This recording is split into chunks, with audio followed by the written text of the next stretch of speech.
वाली साहब, राजेश जी जोशी, पारस जी मोदी, संतोष जी जोशी, आप सभी लोग मंच पर आ जाएं। हम मीडिया से पधारे योगेंद्र जी यादव, सुनील जी सुनाएं। पारस जी मोदी मंच पर आए। श्री संतोष जी जोशी, सरस्वती का मंच, देश के ख्यातनाम कवि हमारे बीच। मैं सभी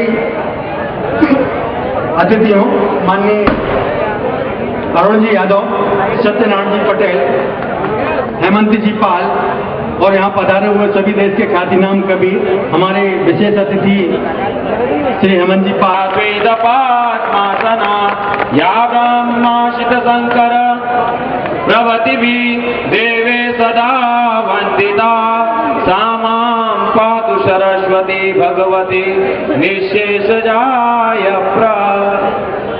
जयकारा शेरवाली दा बोल साचे दरबार की। जी जोशी, दीप प्रज्वलन के बाद मैं इस कार्यक्रम को आगे बढ़ा रहा हूं और श्रीमल जी जैन से भी मैं आग्रह करूं कि वे मंच पर आ जाएं। माननीय श्रीमल जी जैन, द्वारका जी नागर, द्वारका शारदा जी पूर्व ब्लॉक कांग्रेस कमेटी के अध्यक्ष, उनका स्वागत कर रहे हैं। चंद्रजीत यादव, इन्हें भी कविताओं का बहुत ज्यादा शौक है। आप सभी लोग तालियां बजाकर हमारे अतिथियों का स्वागत करें। तालियां बहुत कम हैं, निरंतर तालियां बजती रहें।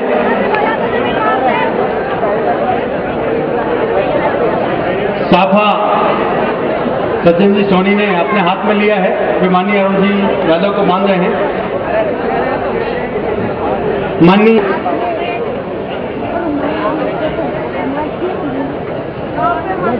अमजद भाई थोड़ा सा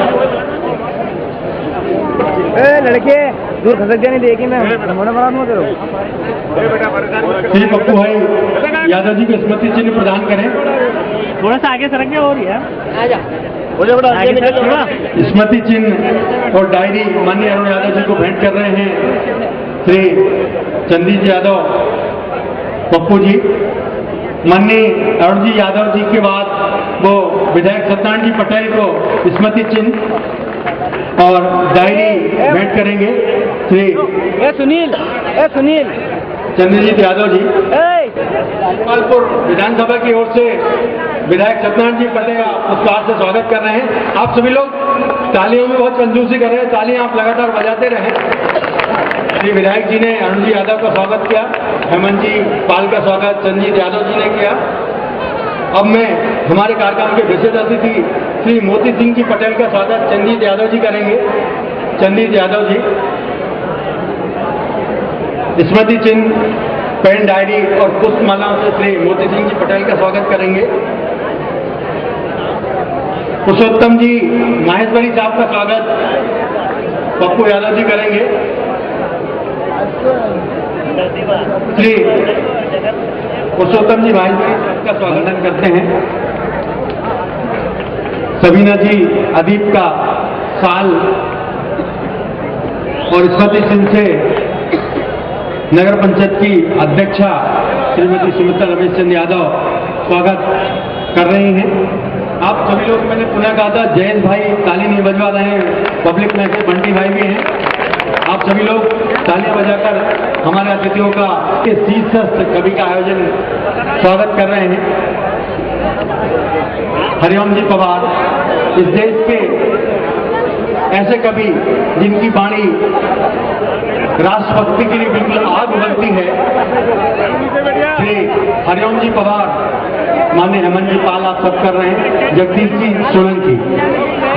सोलंकी बहुत अच्छे गीतकार हैं देश के बाद माननीय आशीष जी अनल, आशीष जी मैं चाहूंगा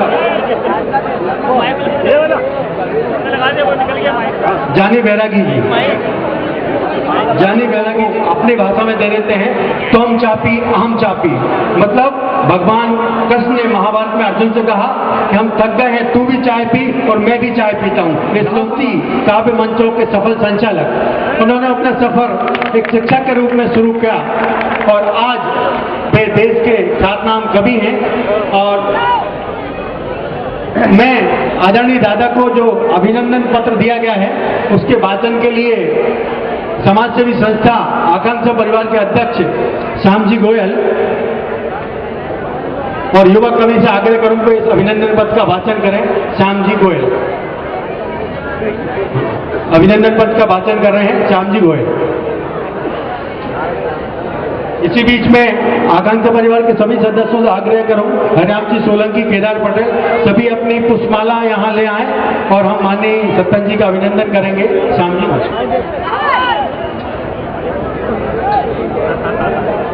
अभिनंदन पत्र के वाचन की जिम्मेदारी हार्दिक हार्दिक अभिनंदन। हिंदी कवि सम्मेलनों में आपकी महती भूमिका से महिमा मंडित होते हैं मंच। 50 वर्षों से हिंदी का प्रचार प्रसार, मां सरस्वती की साधना, राष्ट्रीय काव्य मंचों का सफल संचालन, शिक्षा से लेकर साहित्य और राजनीति सभी स्थानों पर सफलता के प्रतीक। पंडित जी के समक्ष शब्दों का ताना बाना बुनना सूर्य के सामने दीपक दिखाने की भांति है। हम आपके समृद्ध, पूर्ण, यशस्वी, दीर्घायु जीवन की कामना के साथ बस इतना चाहते हैं। कर्तव्य राष्ट्र के लिए समर्पित हो इसी दिशा में उत्प्रेरित चिंतन धारा, हर धड़कन में हो राष्ट्र, राष्ट्र हो सांसों में, हो राष्ट्र समर्पित।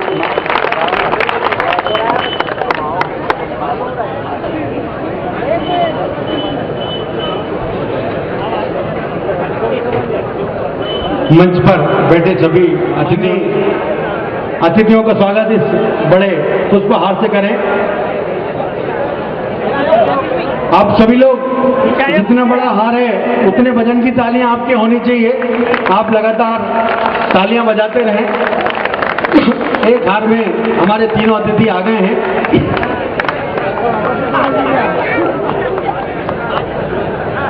अब निसंदेह मैं आपकी पीड़ा को महसूस कर रहा हूं कि हम स्वागत सर्वप्रथम सभी श्रोताओं को नवरात्रि की बहुत बहुत शुभकामनाएं। आज के अखिल भारतीय कवि सम्मेलन में मुख्य अतिथि के रूप में पधारे बड़े भाई अरुण जी यादव कार्यक्रम की अध्यक्षता कर रहे हैं। इस क्षेत्र के लोकप्रिय विधायक आदरणीय पटेल साहब, विशेष अतिथि पाल साहब, माता जी श्रीमती सुमित्रा रमेश चंद्र यादव अध्यक्ष नगर परिषद, आदरणीय डॉक्टर साहब, लोकेन्द्र जी दरबार, संतोष जी जोशी, पवन जी विजयवर्गीय, महेश्वरी जी, दादा मालमन जी, हकीम मूलीचंद जी दादा, मालाराम जी पटेल, मालाराम जी सेन, शंकर दादा, सम्माननीय मंच और सभी श्रोतागण, आज आपने यहाँ सभी ने पधारकर मेरे संबल को बहुत बढ़ाया है, इसलिए मैं आप सबका बहुत बहुत आभार व्यक्त करता हूं। और आदरणीय भाई साहब से, केवल आदरणीय भाई साहब विधायक जी से मैं 2 शब्द कहना चाहता हूं। भाई साहब, पिताजी को इस क्षेत्र की जनता पहलवानी के रूप में पहचानती थी। जिस पहलवानी के लिए पहचानती थी, उस व्यायामशाला में जहां वो कसरत करते थे, उस व्यायामशाला की आधारशिला मेरे परदादा जी स्वर्गीय मंगल सिंह उस्ताद जी ने रखी थी।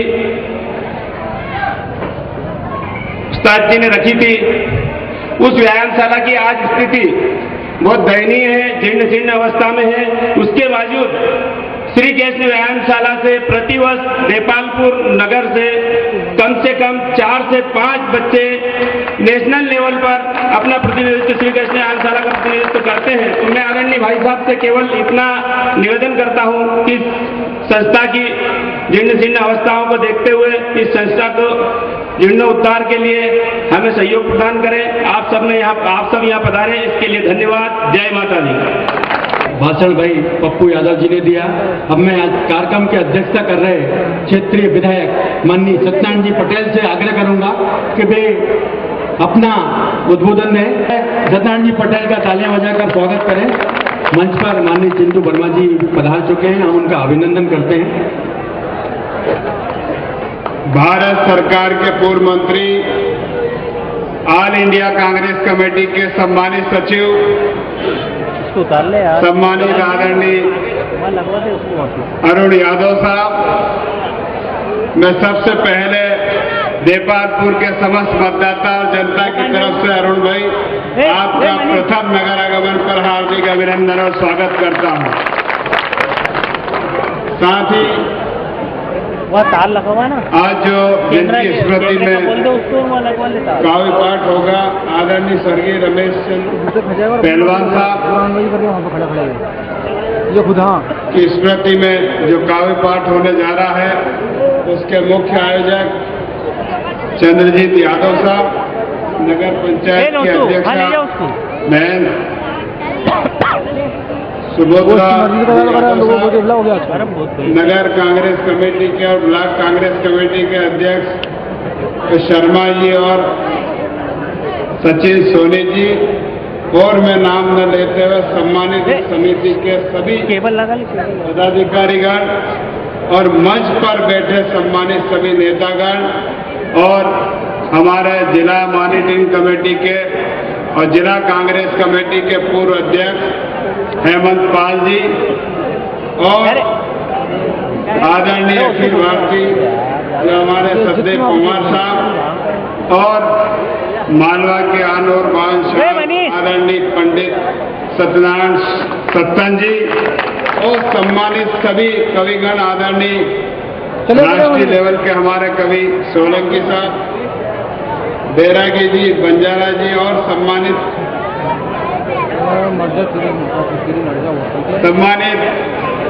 जिनके नाम पर हम सब एकत्रित हुए, हरिओम कुमार साहब और मैं मालवा की जमीन पर सभी काव्य पाठ करने वाले सम्मानित अखिल भारतीय कवियों का देपालपुर के समस्त मतदाता की तरफ से हार्दिक अभिनंदन और स्वागत करता हूं। और साथ ही अरुण भैया, आप हमारे बीच एक ही निमंत्रण पर पधारे, इसके लिए मैं आपको हार्दिक बधाई शुभकामना देता हूं। एक बार पिता श्री आदरणीय जो हमारे प्रदेश के उप मुख्यमंत्री थे और इंदौर जिले के प्रभारी मंत्री थे आदरणीय सुभाष यादव जी, मैंने उनको एक फोन किया था कि आप, मैं जिला परिषद का चुनाव लड़ रहा हूं, आपको आना है। उन्होंने उसी समय स्वीकृति दी और इस देपालपुर में आकर मुझे चुनाव जिताने का पूरा प्रयास उनके माध्यम से हुआ था और मैं जिला पंचायत अध्यक्ष भी बना था।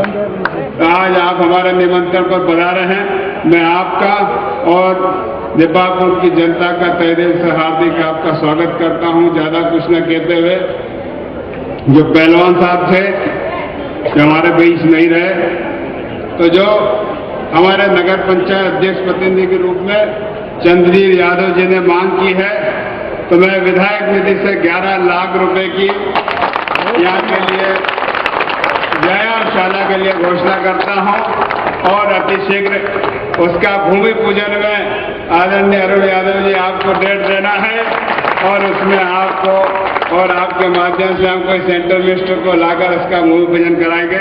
मैं आप सबका हार्दिक अभिनंदन करता हूं। धन्यवाद। जय हिंद। बहुत जल्द केंद्र में मंत्रिमंडल का विस्तार होने वाला है आदरणीय अरुण जी के लिए। अलग अलग पथ बतलाते सब, पर मैं ये बतलाता हूँ, राह पकड़ तू एक चला चल पा जाएगा मधुशाला पा जाएगा।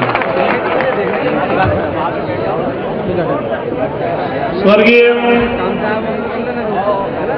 रमेश चंद्र यादव जी पहलवान साहब की स्मृति में अखिल भारतीय कवि सम्मेलन के हमारे अध्यक्ष, आप सबके लाडले विधायक, हम सबके भाई आदरणीय सत्यनारायण पटेल जी, हमारे इस कार्यक्रम के आयोजक और नगर पंचायत के मुखिया आदरणीय चंद्रजीत यादव जी, नगर पंचायत के अध्यक्ष सुमित्रा यादव जी, भाई हेमंत पाल जी, राजेश शर्मा जी, सचिन सोनी जी, द्वारका शारदा जी और तमाम मंच पर उपस्थित इस देश के कोने कोने से आए, विभिन्न प्रदेशों से आए हमारे सम्माननीय कविगण और विशेष आमंत्रित आदरणीय पवार साहब, हमारे राजस्थान के सभी सम्माननीय कविगण और हम सबके मार्गदर्शक और इस मालवा के विख्यात कवि, हम सबके गुरु आदरणीय सतन साहब और उपस्थित देपालपुर के सभी सम्मानीय साथियों, माताओं, बहनों, भाई पप्पू यादव जी और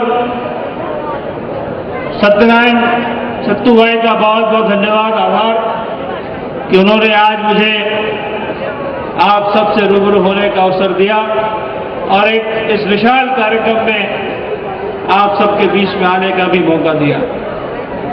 भाई पप्पू यादव जी को पुनः धन्यवाद देता हूं कि वो मुझे लगातार पिछले 5-6 महीने से मेरे संपर्क में थे और सत्तू भाई और दोनों ये प्रयास कर रहे थे कि मैं आपके बीच में आऊं। आज ये अवसर मिला, मैं उनका बहुत बहुत धन्यवाद करता हूं और सत्तू भैया का दोबारा धन्यवाद करता हूं कि उन्होंने श्री कृष्ण व्यायामशाला के लिए 11 लाख रुपए की आज घोषणा की है। यादव पहलवानों को इसके अलावा कुछ नहीं चाहिए, समझ लीजिए। तो आपने हमारे पप्पू भाई के कहने पर ये राशि दी और मुझे उम्मीद है कि इस व्यायामशाला से मध्य प्रदेश नहीं पूरे हिंदुस्तान में विख्यात यहाँ के पहलवान व्यायामशाला से जाएंगे और इस प्रदेश, देश का और देपालपुर का नाम रोशन करेंगे। मैं इस अवसर पर पूजनीय माता जी और स्वर्गीय हमारे जो पप्पू भाई के पिताजी हैं उनके चरणों में नमन करता हूं। मुझे मालूम है कि आप सब लोग भाषण सुनने के लिए नहीं आए हैं, आपका कोई दूसरा मूड है। हमने पप्पू से पहले कहा जल्दी निपटा हुए, बहुत लोग कवि सम्मेलन सुनने आए हैं। सबका बहुत बहुत धन्यवाद करता हूं। सत्तू भाई का विशेष धन्यवाद और पप्पू भाई आपका भी धन्यवाद। तमाम कविगण जो देश भर से आए हैं उनका बहुत बहुत स्वागत करते हैं इस मालवा की धरती पर। बहुत बहुत धन्यवाद। जय हिंद। धन्यवाद यादव जी। अब हम आपका बहुत ज्यादा समय नहीं लेंगे। इस कार्यक्रम के सफलता की संभावना पहले ही सभी लोगों को थी और इस संभावनाओं को ध्यान में रखते हुए शहर के हेमंत पाल जी भी आकर भाई पप्पू यादव जी का स्वागत कर रहे हैं। आप सब लोग तालियां बजाते रहें, तालियों में आपकी कंजूसी नहीं हो। और अब श्री यादव जी का अभिनंदन पत्र भेंटकर उत्तम जी बोहरा, प्रवीण जी जैन, नेमू जी जैन स्वागत कर रहे हैं और कुछ देर के लिए माइक श्री अनिल सोलंकी जी को दे रहा हूं कि अभिनंदन पत्र का वाचन भी करें। धन्यवाद राव साहब। आप जानते हैं मंच को संजोने वाले नगर पंचायत के अध्यक्ष प्रतिनिधि चंद्रजीत जी यादव जो समाज सेवा के साथ राजनीतिक क्षेत्र में भी जुड़े हुए हैं, आज उनके ही मित्रों द्वारा श्री प्रवीण जी जैन पूर्व अध्यक्ष लायंस क्लब देपालपुर, मुस्तम जी बोहरा, राजेश जी माहेश्वरी, अखिलेश जी रावल, कोमल जी मेहता, जयेश जी जैन, बंटी जी बैरागी, नरेंद्र जी सोनी, नेमू जी जैन द्वारा आज यहाँ हमें माटी पुत्र की उपाधि से अलंकृत किया जा रहा है, क्योंकि वे जमीन से जुड़े हुए व्यक्ति होकर नगर की समस्याओं के लिए सदैव तत्पर रहते हैं। उस अलंकरण पत्र का मैं यहाँ वाचन कर रहा हूँ उनकी ओर से। स्वर्गीय रतनलाल जी यादव, पूर्व नगर पालिका अध्यक्ष, नगर पालिका देपालपुर के पोते एवं स्वर्गीय रमेश यादव पहलवान, पूर्व पार्षद नगर पंचायत देपालपुर के सुपुत्र श्री चंद्रजीत यादव पप्पू भैया, अध्यक्ष नगर परिषद देपालपुर प्रतिनिधि ने तीसरी पीढ़ी के रूप में एक ऐसे परिवार में जन्म लिया जिसने समाज सेवा को ही अपना मूल मंत्र बनाया। पूर्वजों के बनाए हुए पथ पर जन जन तक पहुंचकर उनके दर्द को अपना दर्द और अपनी खुशी को उनकी खुशी बना देना ही इनके जीवन का मकसद है। तभी तो राजनीति इनके जीवन का पेशा नहीं बल्कि मानव मात्र का सेवा का माध्यम है।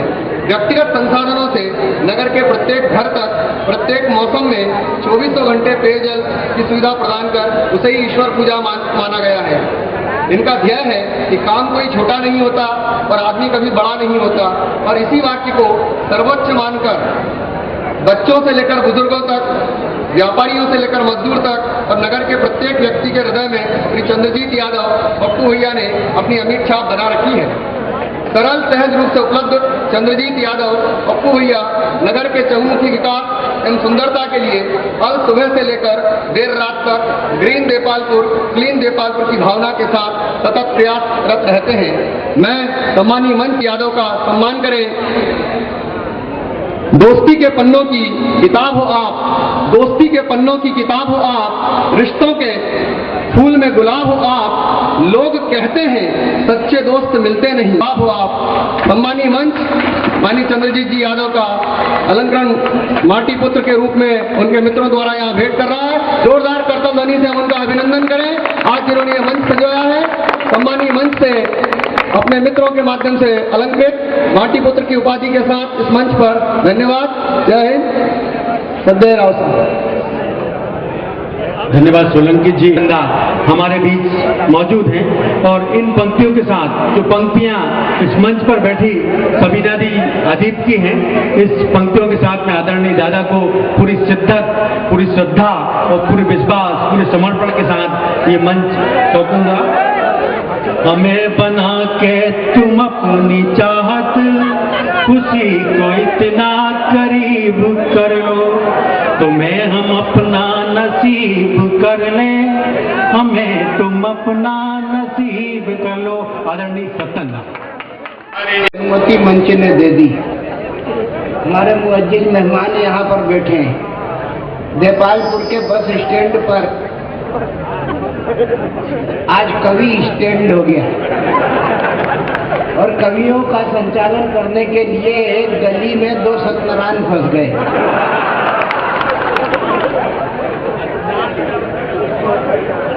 नहीं, लीलावती कलावती के साथ में नहीं आए। जो मैं जो कहना चाहता हूँ कि एक गली में 2 सत्यनारायण फंस जाएं तो कथा डबल हो जाती है। और पप्पू, जो लोग माँ बाप की सेवा करते हैं वो गणपति हो जाते हैं, उनकी पूजा होती है। जो गणेश की तरह पूजना के लोग होते हैं, जो अपने माता पिता की परिक्रमा करते हैं, तुमने अपने माता पिता दोनों की परिक्रमा की है, उसका परिणाम निस्संदेह सुखद होगा, सफल होगा, आनंदित होगा। अरुण जी हमारे बीच में पधारे। पटेल साहब विधायक हैं ही, विधायक में भी था। ये ऐसी चीज है कि रही तो रही और नहीं रही तो रही। हाँ, मेरे पास विधा तब भी थी, उस विधा में यकायक लग गया तो मैं विधायक हो गया, और वो लगा हुआ यक था, यकायक निकल गया तो विधा रह गई और मैं आपके सामने खड़ा हूं। कविता कविता अरुण जी, सत्तू जी, ये चिंटू साथ बैठे हुए हैं। पहलवानों की बात है। मैंने आपने स्वागत किया, मिट्टी का बेटा बतलाया। मैंने रतन पहलवान को कुश्ती लड़ते हुए देखा, रमेश को कविता सुनते हुए देखा, और पप्पू को उन सारी की सारी वसीयत को अपने पास में रख करके संचालित करते हुए देखा। मैंने मंगल उस्ताद को देखा। मंगल उस्ताद यहाँ पर बच्चों को प्रशिक्षण दिया करते थे और उस प्रशिक्षण के बाद रतन आए, उन्होंने अपना काम किया। वो पहलवान थे। पहलवान युक्तिवान होते हैं। पहल का अर्थ होता है युक्ति, पहल का अर्थ होता है युक्ति, और जो वान का अर्थ होता है उसे धारण करना। जो युक्ति से युक्त हो वो पहलवान होता है, वही मिट्टी में लौटता है। मिट्टी के 5 रंग है। जिंदगी तभी तक चलती है जब क्षिति जल पावक गगन समीरा, पंच रचिती अगन सबीरा। जब मिट्टी का पुतला मिट्टी में लौटता है तो उसमें पसीना निकलता है, पसीना निकलता है, उसकी श्वास तीव्र हो जाती है, वो मिट्टी शरीर से चिपकती है, और जब शरीर से चिपकती है तो उस मिट्टी के चिपकने से शरीर धीरे धीरे फौलाद होता चला जाता है, और वो फौलाद का शरीर निस्संदेह परमपिता परमात्मा हनुमान जी के चरणारविंद की वंदना करने के काबिल हो जाता है। ये पहलवानी हमें एक मंत्र देती है। इनके बाप दादा मंत्र देते आए। मंगल उस्ताद ने मंत्र दिया, रतन पहलवान ने मंत्र दिया। जीता कौन? कुश्ती में कौन जीतता है? जो सीने पे चढ़ करके खम मारता है, और जो चारों कोने चित पड़ा रहता है वो आसमान देखता है, लेकिन वो छाने पे चल करके खम मारने वाले की नजर जमीन पर होती है और उस हारने वाले की नजर आसमान पर होती है। जिसकी नजर आसमान पर होती है वो पराजित होता है, जिसकी नजर जमीन पर होती है वो विजयी होता है। ये कुश्ती का दर्शन है, ये पहलवानी का इनाम है और उस पहलवानी को धारण करने वाला परिवार निस्संदेह विनम्र होगा, निस्संदेह मट्टी के प्रति आकर्षण रखने वाला होगा। आज की बैठ जा बेटा, है? तेरे माता पिता नहीं आए क्या? है? आज उन्होंने 15 अगस्त समझ लिया होगा। हाँ, छोरा भेज दिया कि जा निकल ले तू, आज हमारी तो छुट्टी है, वैसे भी संडे।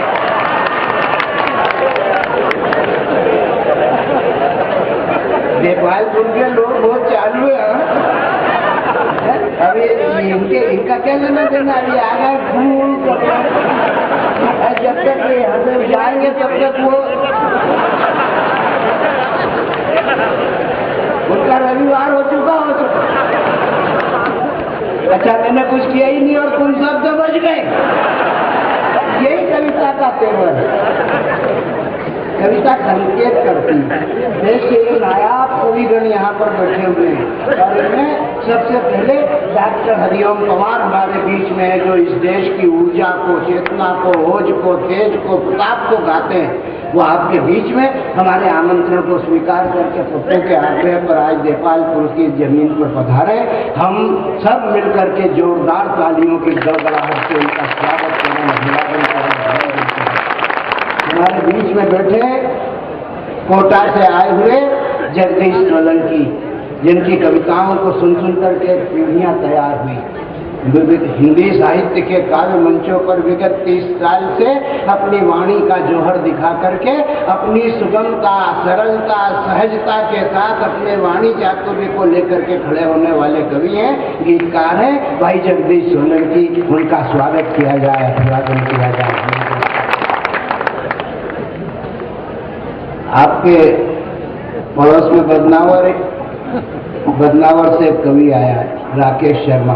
हास्य और व्यंग्य की जमीन को माध्यम बनाकर कभी अपनी बोली में बोलता है, कभी हिंदी में बोलता है। उस राकेश शर्मा को भी आपका आशीर्वाद मिलना चाहिए। अपनी धरती, अपने मालवे का हिस्सा है। राजस्थान की जमीन से मालवा में आया। राजस्थान में रेगिस्तान के सिवा क्या? मालवा में माल और वाह। तो मालवा की जमीन पर ही आया हुआ एक कवि हमारे बीच में बैठा है, बाबू बंजारा। बंजारे की तरह पूरे हिंदुस्तान की यात्रा करता है। उसे भी अपनी करतल ध्वनि का आशीर्वाद प्रदान करें, अपनी दोनों तालियों से विदा करते हैं। ये एक जान जानी जनार्दन। हेलो,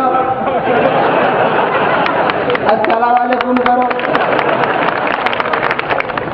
ये जानी जो है ये बहुत ही जानी है। जानी क्या, जानी दुश्मन है, लेकिन वह बहुत प्यारा दुश्मन भी प्यारा लगता है। और जब प्यारा लगता है तो लगता है कि ये हमारा दुश्मन, और हम खुश हैं उसकी वाणी को सुनकर के।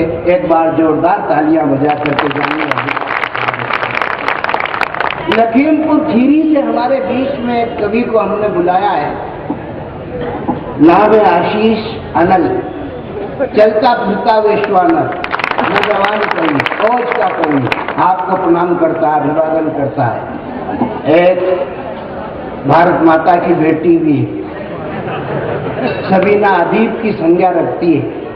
कानपुर से हमारे बीच में आई हैं, आपका इस्तकबाल करती हैं, अभिवादन करती हैं। मालवे में बहन बेटी का जिस तरीके से स्वागत किया जाता है वो किया जाना चाहिए। और ये तो नवरात्र के पर्व है, भगवती का सम्मान करने के लिए दोनों हाथ उठना चाहिए। सब हो गए? हमने बचा कैलाश जैन तो आई जाएंगे, पर मैं तो बची गया ना। हमारे बीच में गीतकार कैलाश जैन है, जो पैरोडियों के माध्यम से अपनी बात कहते हैं। आपको अपना प्रणाम निवेदित करते हैं। मंदिर की साइड में बैठे हुए भक्तगण कुछ ज्यादा ही मुद्दित हो गए हैं। वो ऐसे सुन रहे हैं जैसे सत्यनारायण की कथा। अभी तो शुरू ही नहीं हुई है, इतनी श्री स्कंद पुराण रेवा खंडे प्रारंभ भी नहीं हुआ है। मैं इसे प्रारंभ करने की अनुमति चाहता हूँ। आपने देखा मंच ने कहा कि अब ये मंच जो है कवियों के हवाले कर दिया जाए, लेकिन इस देश की जनता के पास वो पावर है कि वो इस देश की जनता इस देश के किसी भी आदमी को संसद अलाट कर देती है, किसी को विधानसभा अलाट कर देती है। हमें ये मंच अलाट करने का काम भी यहाँ पर बैठी हुई जनता जनार्दन की जोरदार। और आइए इस कवि सम्मेलन का हम शुभारंभ करते हैं कि शारदा गणपति सकल क्लेश हरते हैं। चाहता था कुछ, हो गया कुछ। ये कुछ का कुछ कैसे हो जाता है? जैसे हमारे मित्र की शादी हुई और शादी के बाद 5 महीने दिखा ही नहीं। एक दिन दिखा तो वो एमवाई से निकल रहा था। तो मैंने कहा क्यों रे शर्मा, शादी के बाद तू आज दिखा रहा? बोले क्या बताए सत्तन गुरु में तो बड़ा बुरा फंस गया। मैंने क्यों, क्या बात हुई? बोले बात ये हुई कि वो पत्नी को माता निकली। मैं छोटी निकली कि बड़ी? बोले कल तक तो डॉक्टर छोटी बता रहा था, आज कहता है कि बड़ी है। मैंने कहा अब इसमें मैं क्या कर सकता हूँ, लाया पत्नी समझ के और निकल गई माता। कभी ऐसे का ऐसा भी हो जाता है। इसलिए आओ हम इसकी शुरुआत करना चाहते हैं इस कवि सम्मेलन की, और इन कवियों के बारे में ये कहना चाहते हैं कि ये सरस्वती के पूत, माँ सरस्वती के पूत, शब्द स्वरदूत अखिल सृष्टि को नचाते हैं। वीणा पानी दुलार करें, शिव मंगल गाते हैं। कवि ब्रह्मा हो जाता जब वो नई ऋचा बनता है। कवि ब्रह्मा बन जाता जब वो नई ऋचा बढ़ता है। सृष्टि सृजन से प्रलय तलक मानव उसको पढ़ता है। सृष्टि सृजन से प्रलय तलक मानव उसको पढ़ता है। वाणी का प्रभाव हरता नर में आई जड़ता है, और जिसके हृदय विराजित हो मां वो आगे बढ़ता है। जिसके हृदय विराजित हो मां वह आगे बढ़ता है। ये शब्दों के स्वरदूत, मां के सबल सपूत अखिल सृष्टि को नचाते हैं। वीणा पानी दुलार करें, शिव मंगल गाते, शिव मंगल। शारदा गणपति सकल क्लेश हरते हैं। नव रस सीमा में हम प्रवेश करते हैं। दें अपना आशीर्वाद आप कवियों को। कवि सम्मेलन का श्री गणेश करते हैं, कवि सम्मेलन का श्री गणेश करते हैं। और इस कवि सम्मेलन के श्री गणेश में आनंद की अनुभूति के लिए, माता की इस वंदना के साथ साथ आनंद की अनुभूति के लिए मैं सर्वप्रथम आपके इंदौर के एक कवि को बुलाना चाहता हूं, और उस कवि का नाम होता है कैलाश जैन। पैरोडियों के माध्यम से अपनी बात कहते हैं। आपकी जोरदार तालियां इस कवि सम्मेलन के ओपनिंग और जोरदार तालियां बजा करके कवि सम्मेलन का शुभारंभ करें। ये माइक वाले भैया। शारदे निहारदे कृपा के पूर्व कुबार, कल्पना में केशव कविंद्र बन जाए हम। वीर रस भूषण की व्यंजित पदावली की, औज भरी कविता की रत्न सुनाए हम। तो सूर से सरस रस रोचना में सिद्ध हस्त, तुलसी सी चारु चरितावली सुनाए हम। कहे कवि वीणा पानी वीणा झनकार दे तो, मंजुल पता का कविता की फहराए हम। कहे कवि वीणा पानी वीणा झनकार दे तो, मंजुल पता का कविता की फहराए हम। और ये माइक वाले भैया जरा ध्यान देना, कहाँ है माइक वाले? Hello mic check, hello mic check, hello mic check. पास में पत्नी सो गई तो उसने 1 लाख दी कि रात भर mic, hello mic check, mic की चेक करते रहोगे तो प्रोग्राम भी दोगे। मैं देख रहा हूं अभी भी कुछ लोग व्यवस्था में लगे हुए हैं। ऐसा होता है साहब, किसी की पूरी रात व्यवस्था में बीत जाती है। मेरे एक मित्र की सुहागरात थी, रात भर व्यवस्था ही करता है। मैं मां वीणा पानी के चरणों में नमन करते हुए अपनी संपूर्ण चेतना के साथ मंच पर विराजमान हिंदुस्तान के काव्य मंचों के गौरव मां वाणी के व्रत पुत्र राष्ट्र कवि मंच सम्राट श्रद्धेय गुरुदेव पंडित सत्तन जी के चरणों में कोटि से वंदन करता हूं। आज के इस विराट कार्यक्रम के गणमान्य अतिथियों को प्रणाम करता हूं। माननीय भूतपूर्व केंद्रीय मंत्री जी और सांसद यादव साहब, हमारे विधायक माननीय सत्यनारायण जी पटेल साहब और सारे इस मंच पर विराजमान जितने भी राजनेता हैं, उन सबको प्रणाम करता हूं। और आज के इस विराट मंच पर हिंदुस्तान के नायाब कवि जो भाई पप्पू यादव ने अपने पिताश्री की स्मृति में, श्री रमेश पहलवान की स्मृति में जो कवि सम्मेलन किया है उसमें जुटाए हैं, मैं उन्हें बहुत बहुत बधाई देना चाहता हूं। इससे एक बात ये सिद्ध होती है कि मालवा के अंदर ऐसे बेटे हैं जो अपने माता पिता की सेवा तो करते ही हैं, लेकिन स्वर्गवास के बाद उन्हें याद भी करते हैं और उनको प्रभु जन्नत नसीब करे। भाइयों बहनों माताओं, ये मंच के सामने इधर चेयर पर बैठे चेयरमैनों, जमीन पर बैठे जमींदारों और गद्दी पर बैठे, नहीं ये गलत है, गद्दी पर बैठे गद्दीदारों, भाइयों बहनों माताओं के गोद में पड़े लल्ला लल्लियों, सलमान खान और बांस की बल्लियों, उधर बिक रहे गर्मा गर्म भजिए और इधर बिक रही गर्मा गर्म मूंगफलियों। आज के इस कार्यक्रम में चूंकि सभी का योगदान है, इसलिए सबको प्रणाम करता हूं। जो आत्माएं अभी तक भी इधर उधर भटक रही हैं वे शीघ्र स्थापित हो जाएं। जो लोग खड़े हैं वे खड़े रहें, क्योंकि इस देश में जो आज खड़ा है वही कल का नेता है। नेताजी सुभाष चंद्र बोस ने कहा था कि तुम मुझे खून दो मैं तुम्हें आजादी दूंगा। आज का नेता कहता है कि तुम मुझे कुर्सी दो, खून तो मैं तुम्हारा निकाल ही लूंगा। मित्रों, क्या है, आजकल इस देश के नौजवानों को टीवी वालों ने, डीजे ने और न जाने क्या क्या इसी प्रकार टीवी वालों ने और ये बड़ा टेंशन दे रखा है। रात दिन मुन्नी बदनाम हुई डार्लिंग तेरे लिए, शीला जवान हुई डार्लिंग तेरे लिए, और जैसे कोई मुन्नी की बदनामी और शीला की जवानी कोई राष्ट्रीय समस्याएं हो गई।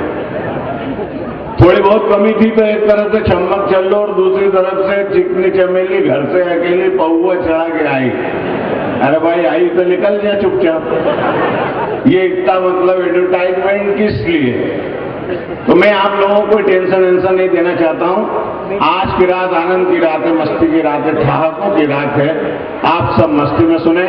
मेरा एक मित्र आया और उसने पूछा कि भाई कविराज जी कोई ऐसा धंधा बताओ कि कामकाज लोग बात खुद करें और पैसे अपन को दे जाए।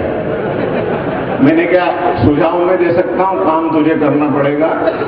मैंने कहा तू एक ऐसा कर, शौचालय खोल और टेबल कुर्सी बाहर रख, लोग बात काम खुद निपटाएंगे, पैसे जमा कराएंगे। एक और मित्र आया मेरे पास में, कविराज जी मैं ऐसा काम करके मरना चाहता हूं कि लोग बात बहुत लंबे समय तक मुझे याद रखे। मैंने कहा तू कर्जा लेके मर जा। एक अमेरिकन इंडिया आया, आते से ही लालू यादव के पास गया। लालू जी से बोला कि लालू जी आपका 1 बीबी 10 बच्चा, हमारा 3 बीबी 22 बच्चा, तुम अच्छा कि हम अच्छा? लालू जी बोले हम अच्छा क्योंकि हमारा एवरेज अच्छा। क्या है साहब कि अमेरिका और हिंदुस्तान में बुनियादी फर्क है। अमेरिका मंगल पर जाकर जीवन ढूंढता है और हिंदुस्तान जीवन में मंगल ढूंढता है। आज का ये कार्यक्रम जीवन में मंगल ढूंढने का कार्य है, क्योंकि ये मंगल पहलवान की विरासत है। और भाइयों, पहलवानों को तो हरी हरी करना पड़ता है। आज का कवि सम्मेलन ये रामकृष्ण महावीर गौतम गांधी की पूजा इसीलिए देश करता है कि उन्होंने जीवन में मंगल की स्थापना की। ये आगे आगे बच्चे भी बैठे हुए हैं। आजकल के बच्चे 21वीं सदी के बच्चे हैं। कहीं गूगल चलाते हैं, कहीं टीवी चलाते हैं, कहीं फेसबुक चलाते हैं, कहीं क्या आप कभी सकते में इनके फंस गए और आपने इनसे भूले भटके में कुछ पूछ लिया तो ये ऐसा जवाब देंगे झन्नाटेदार कि आपका भेजा तेरी बिन्नाट हो जाए। मैंने एक बच्चे से पूछ लिया, बेटा बापू का पूरा नाम क्या है? वो बोला सर आसाराम बापू। मैंने दूसरा प्रश्न पूछ लिया उससे, मैंने कहा कि बेटा ये बता कि शरीर में पेट का मुख्य कार्य क्या है? वो बोला सर पेंट को टिकाए रखना। एक और आखिरी प्रश्न मैंने उससे किया कि भैया तू ये बता रामू तू पिछले 3 दिन से स्कूल नहीं आ रहा, क्या बात है? वो बोला सर मेरी भैंस ने पाड़ी जाती। नहीं इसमें क्या खास बात है? बोला अगर खास बात नहीं है तो आप जन के दिखा दो। मित्रों मैं अपना काव्य पाठ उसका शुभारंभ करना चाहता हूं। यहां से वहां तक आप लोग तालियां बजा करके एक बार मुझे आदेशित करें। 65 साल की आजादी में देश की तस्वीर क्या है उसे मेरे एक छंद में समझ लिए, गीत का एक छंद सुनाऊंगा केवल। सत्ता के मीठे मीठे आम ये तो खास लोग खाते हैं और जनता के सामने जो कुछ देते हैं वो मैं सुनाना चाहता हूं। आम आदमी रोजाना अपने कलेजे पे चोट खाता है। एक क्षण 8 पंक्तियां यदि आप कुछ अच्छी लगे तो यहां से वहां तक ताली बजा के मुझे आशीर्वाद प्रदान करना और इस कवि सम्मेलन को कवि सम्मेलन बनाने की कोशिश करना। चोटों पर सहते हैं चोटें अपनी यही कहानी है, सारे जग में जग जाहिर है हम वो हिंदुस्तानी हैं। वंदे मातरम वंदे मातरम वंदे मातरम वंदे मातरम। गुलशन लूट रहे हैं माली अपनी आंखों के आगे, आम चूस कर गुठली रख देते हैं जनता के आगे। देशी और विदेशी खाते रखते हैं ये बैंकों में, नकली माल लगा देते हैं पुल सड़कों और टैंकों में। चाट गए सब माल देश का क्या फोकट की छानी है, फिर भी नेता की जय बोले हम वो हिंदुस्तानी हैं। और नेताजी जिनको आप कुर्सी पर बिठाते हैं, मित्रों मेरा ऐसा मानना है, इसमें कुछ और भी हो सकता है कि आप जब नेताजी कुर्सी पर नहीं होते हैं तब कुछ और होते हैं और जब कुर्सी पर बैठ जाते हैं तब कुछ और हो जाते हैं। कुर्सी में एक प्रकार का नशा होता है। मैं 8 पंक्तियां आपके सामने प्रस्तुत कर रहा हूं एक पैरोडी के माध्यम से। देखें, ये कुर्सी का नशा प्यारे नशा सबसे नशीला है। ये कुर्सी का नशा प्यारे नशा सबसे नशीला है, फिर इस पर बैठ कर नेता रचाता रास लीला है। कभी मुन्नी कभी शीला के संग नाचे रसीला है, इसीलिए नेता का कैरेक्टर ढीला है। हो इसीलिए नेता का कैरेक्टर ढीला है। कमीशन सबसे खाता जम के चंदा उगाता, शराफत मिनटों में ही भूल भूल भूल भूल जाता है। गालियां ओठों पर होती निगाहें नोटों पर होती, नोट के वास्ते नेता खुदा को भूल भूल भूल भूल जाता है। बिगड़ता खेल जब किसका तो होता लाल पीला है, कोई रिश्ता नहीं रखता सभी को इसने छीला है। कभी मुन्नी कभी शीला के संग नाचे रसीला है, इसीलिए नेता का कैरेक्टर ढीला है। हो इसीलिए नेता का कैरेक्टर ढीला है। और एक पैरोडी और सुनाता हूं आपको। मैं देश में जो कुछ भी घटनाएं राष्ट्रीय स्तर पर होती है उन्हें अपनी पैरोडियों का विषय बनाता हूं। अभी पिछले दिनों आपने सुना होगा देश में कोयले का घोटाला हुआ, संसद ठप हुई, जनता हैरान। ऐसे में अब सब संसद ठप हो गई तो उसके नेता को चिंता होना जरूरी है। तो नेताजी यानी कि हमारे प्रधानमंत्री जी मनमोहन सिंह जी क्या सोचते थे रात रात भर वो इसकी विषय वस्तु है। 4-6 पंक्तियां मैं आपको देना चाहता हूं। कोयला होता लागी कोयले में आग बुझाऊं कैसे, लागी कोयले में आग, कोयले में आग बुझाऊं कैसे, ये कालिक छुपाऊं कैसे, लगी कोयले में आग छुपाऊं कैसे, लगी कोयले में आग। बाटी खदाने कोयले की ऐसे, जैसे हो बाप कमाल, बाटी खदाने कोयले की ऐसे, जैसे हो बाप कमाल। और घोटाले कर करके हमने स्विस बैंक भेज दिया माल, जाके जनता से नजर मिलाऊं कैसे, कालिक छुपाऊं कैसे, लागी कोयले में आग। और मित्रों, राजस्थान में एक हीरोइन हुई, राजस्थान की सरकार हिल गई। उसका नाम आप सब जानते हैं, लेकिन बताऊंगा मैं। उसके कारण पूरा राजस्थान का मंत्रिमंडल संकट में फंस गया। एक समय ऐसा, नाम में आपको चिकने है, चिकने नेता फिसल गए, कितने है, कितने मंत्री मचल गए। कोई देखे कोई छूले, जो छूले वो झूले, सब मुझसे पूछते हैं तू कौन देश से आई। नाम है भौरी बाई, है भौरी बाई, है भौरी बाई।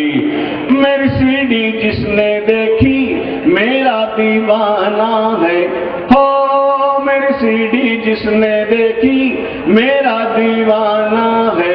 मंत्री नेताओं से तो रिश्ता पुराना है, कई मेरे डेरे में, कई मेरे घेरे में, सब दिल्ली जयपुर और जोधपुर ढूंढे सीबीआई। नाम है भौरी बाई, है भौरी बाई, है भौरी। अच्छा लगा हो तो तालियां यहां से वहां तक लगनी चाहिए। मुझे मालूम पड़ना चाहिए कि मैं सही पढ़ रहा हूं। और मित्रों, एक पैरोडी और सुना करके मैं अपने काव्य पाठ का अंत करूंगा, और वो है ममता बनर्जी।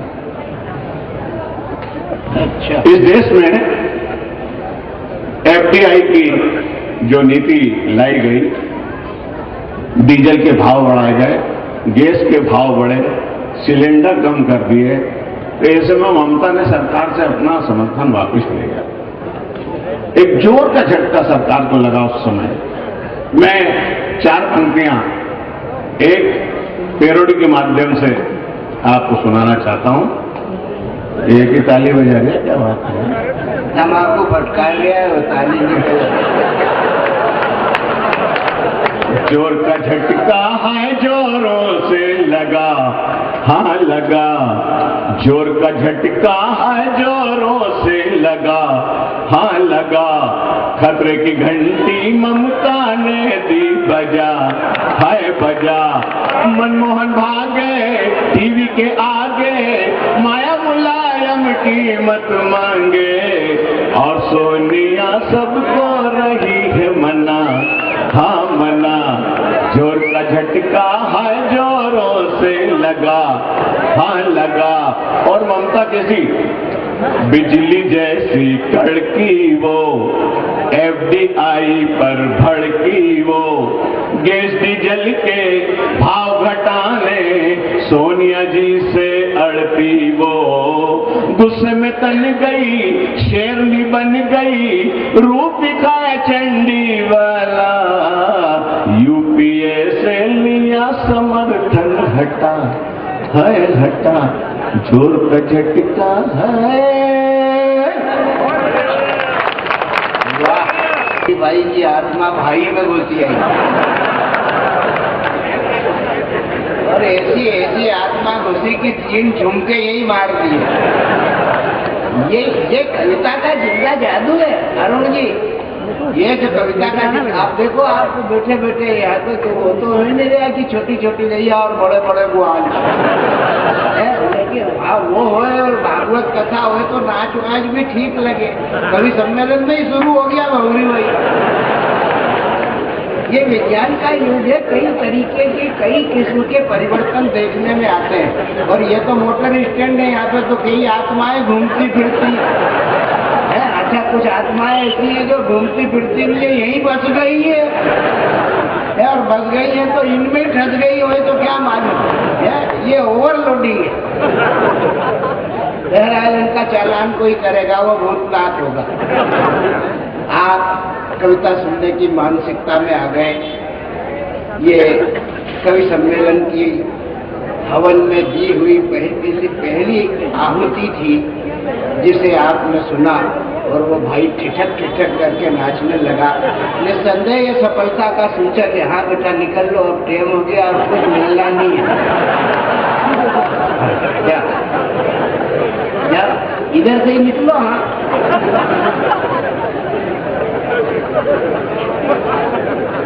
अच्छा, एक साथ 3 है अड़ोस पड़ोस के।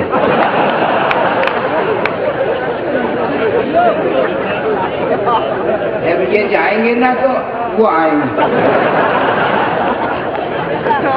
ये अपनी ड्यूटी कर गए, उन्होंने अपनी कर ली। ड्यूटी तो ड्यूटी है, बजानी पड़ती। मैं एक और कवि को आपके बीच में बुलाना चाहता हूँ। हमारे साथ में एक शुरुआत का कवि था, वो बिछाने में काम आ जाता है, दूसरा पानी छिड़कने में काम आ जाता है और तीसरा स्वागत सत्कार करता है। तो मैं इस कवि सम्मेलन के दूसरे कवि को बुलाना चाहता हूँ। वो कवि हमारे बीच में हमारे पड़ोस की नगरी बदनावर से अवतरित हुआ है। राकेश शर्मा उसका नाम है। आपने पहले भी उसे इस शहर में सुना होगा, आपके नगर में सुना होगा, आसपास सुना होगा। लेकिन हास्य और व्यंग को माध्यम बना करके जिस तरीके से वो कवि अपनी बात कहता है, नौजवान कलम जिस तरीके से निखर कर अपनी बात कहती है, उसे देखने का अवसर आपको मिलेगा। मैं दावत देता हूँ राकेश शर्मा को आए और इस कवि सम्मेलन के विधिवत शुभारंभ करें। भाई राकेश शर्मा।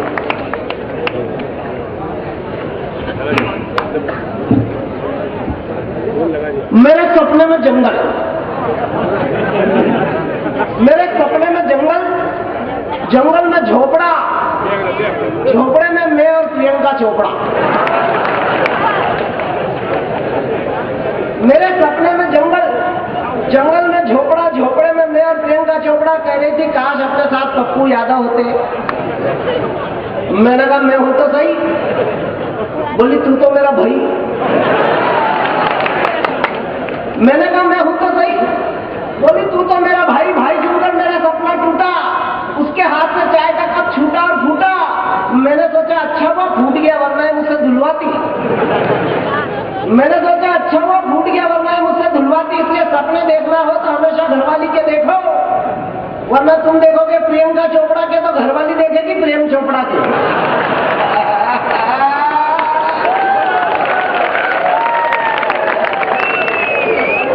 तुम देखोगे प्रियंका चोपड़ा के तो घरवाली देखेगी प्रेम चोपड़ा के। इसलिए सपने देखो घर परिवार सजाने के, सपने देखो पत्नी को रिझाने के, सपने चांद पर जाने के देखो, भागड़ा बांध पर नहाने के देखो। हल्के फुल्के सपने मत देखो, बीते कल के सपने मत देखो। सपने मत देखो सन 47 के पहले के, बिखरे बिखरे मेले के, ढलान और पतंग के सपने मत देखो। गुलाम वतन के सपने मत देखो, गुलाम वतन के सपने मत देखो, गुलाम वतन के सपने मत देखो। सपने देखो कश्मीर की केसर के, सपने देखो पाकिस्तान पर प्रेशर के, सपने देखो ऊंची उड़ान के, खुले आसमान के, मान और सम्मान के सपने देखो। हमेशा जीत जाने के सपने देखो, देश पर मिट जाने के सपने देखो। देश पर मिट जाने, देश पर मिटने की जब बात आती है तो मेरे देश का नौजवान, मेरे देश का नौजवान हमेशा कम न खुश रहने वाला। मेरे यहाँ 26 जनवरी को, 15 अगस्त पर, 26 जनवरी पर प्रभात फेरी निकलती है। नौजवान छोरे आगे आगे, नौजवान छोरियां पीछे पीछे और जोर शोर से नारे लगा रहे, देश की रक्षा कौन करेगा, हम छोरे आगे, छोरियां पीछे, और देश की रक्षा कौन करेगा? हम करेंगे, लड़के आगे आगे, लड़कियां पीछे पीछे, देश की। मैंने एक छोरे को रोका, मैंने कहा कहाँ है देश? बोले ये क्या पीछे आ रहा है? ये नौजवानों का चरित्र हो गया था। कहाँ ऊर्जा लगाना चाहिए, कहाँ लगाना? मैंने पूछा तो बोले नेहरू जी ने परिभाषा दी है, गांव, घर, खेत, खलियान, जमीन, जायदाद, आदमी, औरत सब मिलकर के देश। जिसको जहां देश समझ में आ रहा है वो उसकी रक्षा कर रहा है। ठीक है, मेरे तो साथ का एक एमएससी पास छोड़ा, उसने लड़कियों के हॉस्टल में चौकीदार की नौकरी कर रखी। मैंने कहा तो एमएससी पास और लड़कियों के हॉस्टल में चौकीदार है, बोले कोई दूसरी व्यवस्था नहीं होती तब तक यही ठीक है। वो फाटक पे खड़ा है, कमांडो की ड्रेस पहन रखी, चौकीदार बना बैठा है वहां लड़कियों के हॉस्टल में, फाटक लगा रहा है, फाटक खोल रहा है, आती जाती लड़कियां देख रहा है। पूरे महीने भर तक नौकरी की। पहली तारीख हो गई, 2 तारीख हो गई, 3 तारीख हो गई, 10 तारीख हो गई तो अफसरों ने बुलाया, आकर के तनख्वाह तो ले जा। तो खुश होकर चिल्लाया, भाई इस काम की तनख्वाह भी मिलेगी क्या? मैंने कहा ना हम तो कम में खुश होने वाले लोग हैं। मैं पढ़ाता हूँ स्कूल में, पढ़ाता तो क्या हो, कहाँ पढ़ाना पड़ता है? मास्टर जी में कितना काम है? इसको सुना है, तुम सुनने आए तो फालतू काम के लिए आए, ये तो निकलना घर। हाँ मैं कह रहा हूँ, ये वहां के लड़के बच्चे ही खड़े हैं। मेरे को स्कूल में भी ऐसे, ये आप सोचते हो कि बच्चे टीवी देखकर बिगड़ रहे हैं, ये 21वीं सदी की औलाद है। ये कहीं टीवी से नहीं बिगड़ रहे हैं, ये तो सुधर के ही आ रहे हैं। मैं आपको बताऊं आज की औलाद, मैं वो देख रहा था टीवी, वो रात की 11 बजे मेरे कहीं MTV लग गया, तो मैं थोड़ी देर देखने लग गया, मानो मन मेरा भग गया। जब मैं MTV देख रहा था तो मेरा छोरा आया 5 साल का, बोले पापा ये क्या देख रहे हो? अब उस बच्चे क्या जवाब दूं कि मैंने उससे कहा कि देख बेटा अपने देश में गरीबी बहुत है, लोगों के पास कपड़े नहीं है पहनने, तुम्हें देश की गरीबी देख रहे हैं। बोले ठीक है पापा, इससे भी गरीब देखना हो तो फैशन टीवी खोल लो। आप कह रहे बच्चे की बिगड़ ऐसा कुछ नहीं है। मैंने कहा ना स्कूल में कहीं पढ़ाना लिखाना क्या काम है? हमको आदरणीय हमारे सांसद महोदय बैठे हैं, मैं आपको बताना स्कूल में मास्टरों को रोटी बनाना खिलाना ये भी एक काम।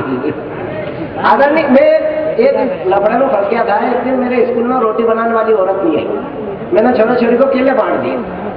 तो उस दिन कलेक्टर साहब आए, बहुत नाराज हो गए, मास्टर साहब ये क्या कर रहे हो, बच्चों को केले बांट दिए। तब से मैं छोरों को ही 100 का नोट देता हूँ, जाओ अपनी पसंद की सब्जी लिया। मैंने छोरे को 100 का नोट दिया, वो जाकर के गिलकी ले आया, हमने स्कूल में गिलकी की सब्जी बना दी। अगले दिन फिर मैंने छोरे को 100 का नोट दिया, वो जाकर के पालक ले आया, हमने स्कूल में पालक की सब्जी बना दी। अगले दिन फिर मैंने 100 का नोट दिया, वो जाकर के भिंडी ले आया, हमने स्कूल में भिंडी बना दी। एक दिन मेरे पास खुले पैसे नहीं थे, मैंने उसको 500 का नोट दिया, पट्ठा मुर्गा ले आया।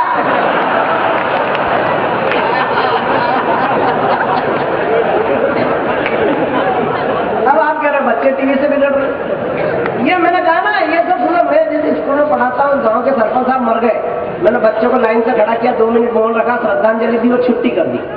बच्चों को ये समझ में आ गया कि कोई मर जाए तो छुट्टी हो जाती है। उनने भी 2 मिनट मौन रखा, श्रद्धांजलि दी, और वो ठंड का टाइम बस्ते उससे कंधे पर टांगे और स्कूल के पीछे मस्ती से सब बच्चे निकल रहे। तो वहाँ स्कूल के पीछे धूप में 2 70 साल के बुढ़े बैठकर बीड़ियां पी रहे थे। एक छोरे ने दूसरे को कोनी मारी, बोले देख रहे अपनी 2 छुट्टी तो यहाँ फंसी हुई पड़ी। अब आप क्या बच्चे टीवी से बिगड़ रहे। ये एडवांस संस्कृति, बच्चे हमको मैटर देते हैं। मैं पढ़ाता हूँ स्कूल में, मैंने छोरे को पढ़ाया, बेटा बता 10 और 10 कितने होते हैं? बोले 22। मैंने कहा शाबाश। तो हमारे यहाँ ये पप्पू भैया खड़े पास में, बोले ये 10 और 10 22 कह रहा, तुम शाबाश कह रहे। मैंने कहा क्या हुआ, कल 24 कह रहा था। आ गया धीरे धीरे जगह पे। अरे 22 तक तो आया, इसका बाप तो कभी 30 से नीचे ही नहीं उतरा है। मैंने कहा ना हम तो कम में खुश रहने वाले लोग हैं। हमारे गांव के जो मैटर मिलता है ना, हमको गांव से जो मैटर मिलता है, हमारे स्कूलों से मैटर मिलता है, घर से मैटर मिलता है कविताएं लिखने के लिए। मैं पप्पू भैया आपको बताऊं, विधायक महोदय बैठे हमारे, मैं आपको बताना चाहता हूँ, आज से 25 साल 30 साल पहले जब हम स्कूल जाते थे ना, उस टाइम की बात बताऊं, आदरणीय विधायक महोदय, जब 30 साल पहले कोई छोरा स्कूल नहीं आता था तो 4 मुस्तंदे छोरे आते थे स्कूल से, 2 हाथ पकड़ते थे, 2 पैर पकड़ते थे और टांगा टोली करके स्कूल ले जाते थे। पर ये 30 साल वाला सीन मैंने अभी बदनार के बस स्टैंड पे देखा। 4 मुस्तंडे जड़े जड़े छोरे आए स्कूल से और एक को टांगा टोली करके ले जा रहे, दोनों हाथ पैर पकड़े, दोनों पैर पकड़े, दोनों हाथ पकड़े, टांगा टोली करके उसको स्कूल ले जा रहे हैं। अभी 15 दिन पहले मैंने कहा भाई यार छोरा स्कूल नहीं आता है। बोले ये छोरा नहीं है, ये मास्टर है।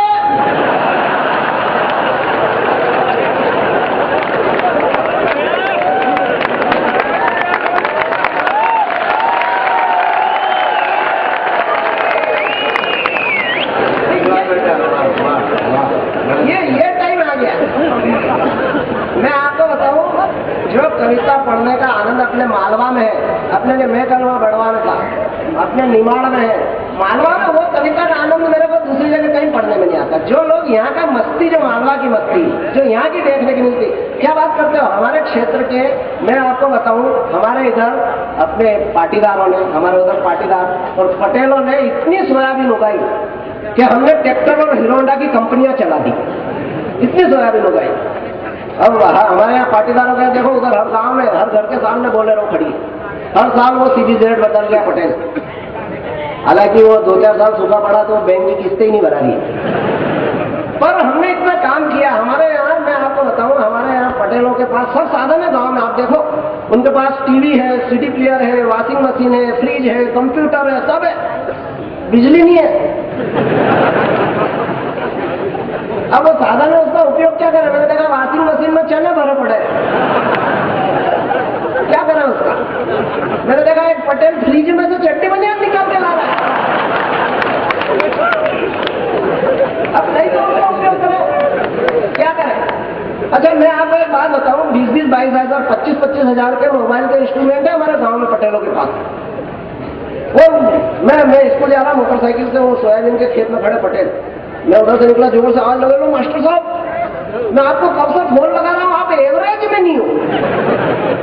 अरे मैंने पटेल एवरेज की कवरेज एक ही बात है मास्टर साहब। और इतने में क्या हुआ है कि वो पटेल की मिसेस पटलन, वो आ गई, वो छोरा CBZ पे बिठा लाया। पटलन ने वो मोटरसाइकिल के दोनों तरफ पैर करके बैठी, मोटरसाइकिल के साइलेंसर पर पैर रख दिया। अम्मा ने पैर जल गया तो मैंने कहा अम्मा ये क्या हो गया। बोलो मोटरसाइकिल का लाइसेंस चिपक गया, साइलेंसर का लाइसेंस कह रही माँ।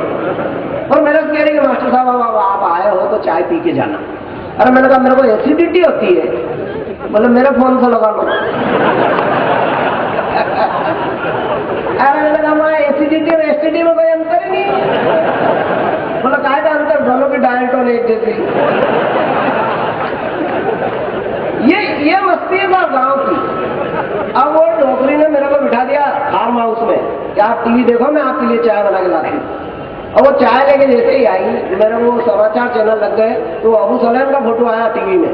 वो अम्मा अबू सलेम को, गांव की महिला, वो अबू सलेम को पहचान रही। मेरे को बोली मास्टर साहब ये बहुत बड़ा आतंकवादी है। मैंने भी अबू सलेम को देख के कहा, उस अम्मा ने कहा कि मैंने कहा ये बहुत बड़ा आतंकवादी है, इसने बंबई में बम फोड़े। अम्मा ने कहा हाँ बहुत बड़ा आतंकवादी, इसने बंबई में बम फोड़ा, ये अंडरवेयर का आदमी है।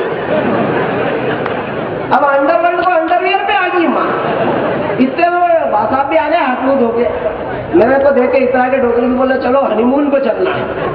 अम्मा ने कहा ये कौन सा तीरथ है, मैं तो नहीं हूं, तुम्हारे काका जी को ले जाओ।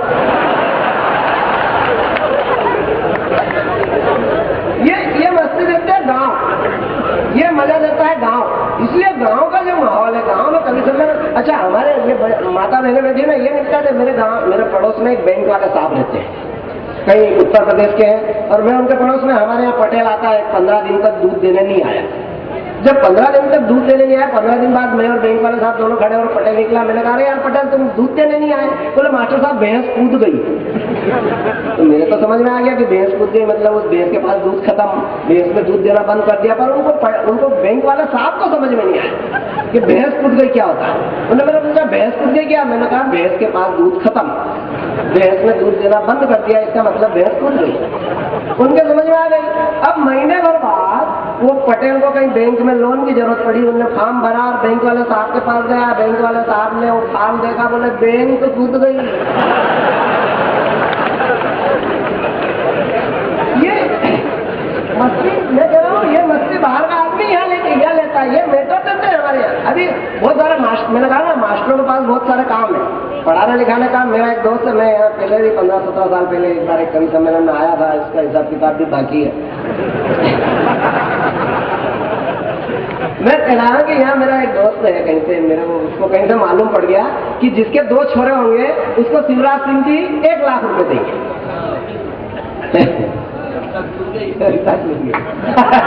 अरियम जी कह रहे कविता कूद गई। तो मेरा एक दोस्त है यहाँ, उसको कहीं से मालूम पड़ गया कि जिसके 2 छोरे होंगे, जिसके यहाँ 2 लड़के होंगे, उसको शिवराज सिंह जी 1 लाख रुपए देंगे। अब उसके एक ही लड़का, उसने पत्नी से कह दिया अपना एक छोरा है विद्या, इसका एक अपने को तो 50,000 रुपए मिलेंगे। तो औरत ने भी थोड़ा इसका मतलब चिंता हुई, पर उस आदमी ने माथा खुजाते हुए कहा कि यार एक बात है, आज से है ना 5 साल पहले मेरे से बढ़ने घर में एक गलती हो गई थी, तू क्या तो वो गलती लिया, एक वो गलती और एक अपना विद्या, ये 1 लाख रुपए। औरत पहले तो बड़ी पर 1 लाख का मामला था, उसने कहा ठीक है लिया, उसने मोटरसाइकिल उठाई, बढ़ने घर कितनी दूर, 1 घंटे में गलती को नीला धुला के लिया। बोले ले मैं इसको लिया है, एक तो ये और एक अपना विद्या, जाके लिया था एडीएम साहब के पास से 1 लाख रुपए का चेक। बोले कौन सा विद्या, उसको तो वो बदनार वाले ले गए।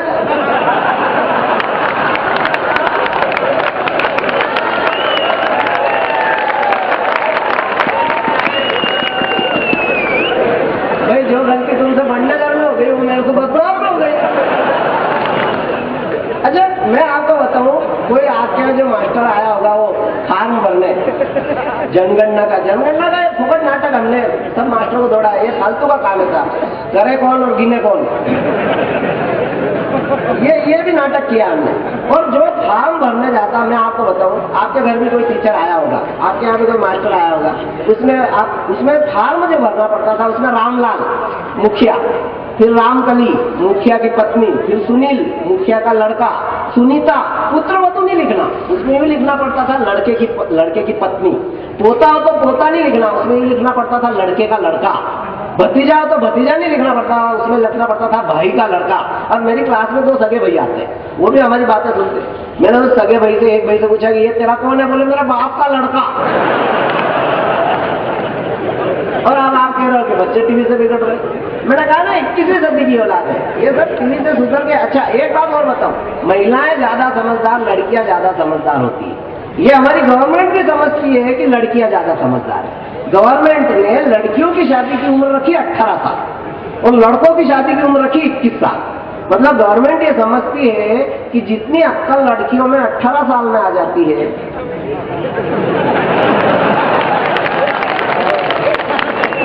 वो लड़कों में तो 21 साल में जाकर आती है।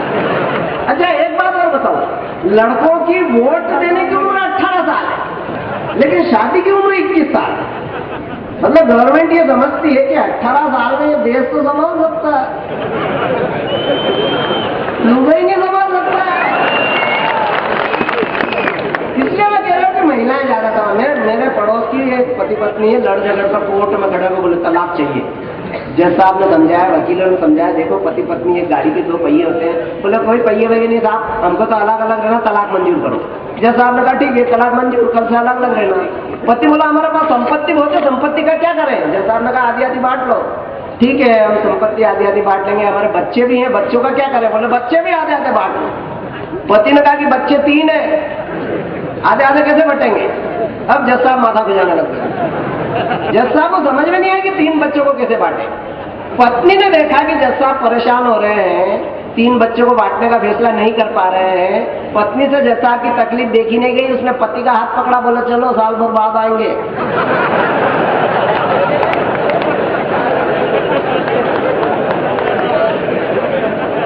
पत्नी के पास समस्या क्या है और तकलीफ ये होगी अगले साल फिर जुड़वा हो गए। प्रकृति नहीं चाहती कि आप अलग हो जाओ। अच्छा मैं इसलिए कह रहा हूं कि लड़कियां ज्यादा समझदार है। मैं तो साबित करके बताता हूं कि स्त्री प्रकृति की अनुपम कृति है। मेरे पास भी एक प्रति है, स्त्री प्रकृति की अनुपम कृति है।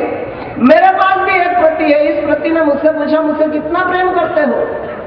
पत्नी ने मुझसे पूछा मुझसे कितना प्रेम करते हो? मैंने कहा तू कहे वैसे जी जाए, तेरा जूठा जहर पी जाए।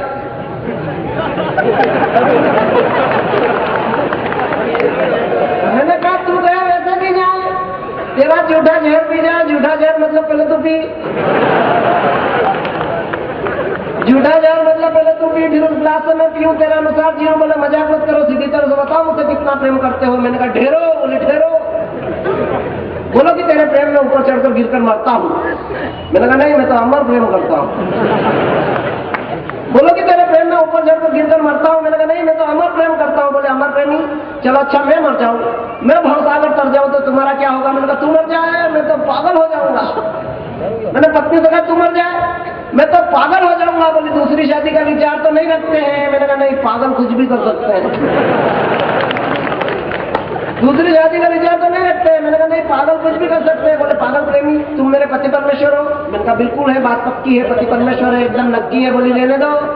सुबह सुबह घर से निकल जाते हो, दिन भर मास्टर रहते हो, बच्चों को पढ़ाते हो, तुम्हारी हरकतों से तो कहीं से कहीं तक परमेश्वर नजर नहीं आते हो। बीबी हड़ गई, सुबह सुबह लड़ गई। बोली अच्छा हुआ वो स्वयंवर वाले रीति रिवाज टूट गए और तुम्हारे लिए पत्नी बच्चे जुट गए। अच्छा हुआ वो स्वयंवर वाले रीति रिवाज टूट गए और तुम्हारे लिए पत्नी बच्चे जुट गए, वरना क्या वो शिव के धनुष तुम्हारे बाप से टूटते? वरना क्या वो शिव के धनुष तुम्हारे बाप से टूटते? क्या तुम्हारी शादी के बाजे बजते या फटाके फूटते? क्या तुम पृथ्वीराज सरी की संयोगिता उड़ा लेते? तुमसे तोरण तो ढंग से लगा ही नहीं, और क्या मछली की आंख में निशाना लगा लेते? मैंने कहा ना, महिलाएं जो मेटर स्कूल से घर से मेटर मिलते हैं, वो मेटर मैं छोटी सी कविता आपके तक पहुंचाने का प्रयास करता हूँ। बहुत सारे विज्ञापन बैठ जाओ। अभी ऐसा लगा जैसे सोयाबीन का बीज डाला और झाड़ खड़ा हो गया। ये जो सिर पर पट्टी बंदी है झंडू बाम, नहीं ये हार्वेस्टर से कटाई का मेटर।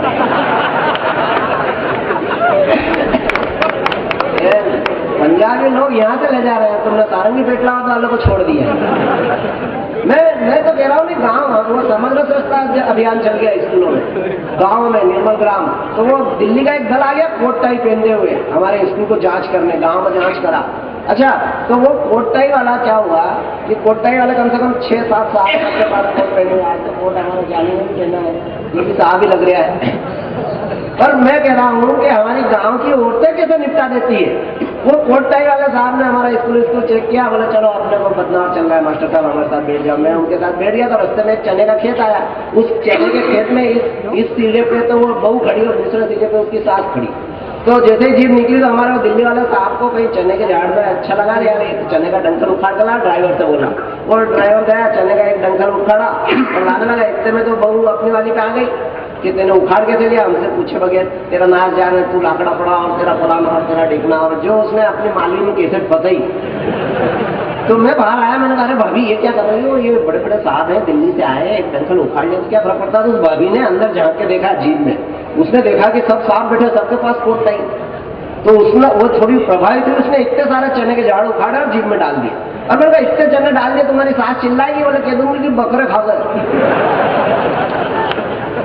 गांव की महिलाएं निपटा दे। मेरे यहाँ वो जज एक सेमिनार लगा, जज साहब आए, सेमिनार लगा, गांव की समस्या गांव में निपटा के। दोनों जज आए, दोनों बैठे थे। बंजारा समाज की महिला आई और उसने कहा कि वो अपनी समस्या बताने लगी कि मेरे को हमारा आदमी मन छोड़ दी और उनको नाच जा, वो तो जापा हो गया और ये छोटी छोटी कौन वगैरह। और वो देखिए जो कैसेट बताई उसने, तो जज साहब को कुछ समझ में नहीं आया। तो जज साहब ने कहा कि भाई तू जो बोल रही है वो मेरे समझ में नहीं आ रहा, तो ये काम कर, कोई वकील कर ले। बोले देखो जज साहब, आप बोल रहे हो मेरे को समझ में आ रहा है, मैं बोल रही हूँ आपके समझ में नहीं आ रहा है, तो वकील की जरूरत मेरे को है कि तुम्हारे को?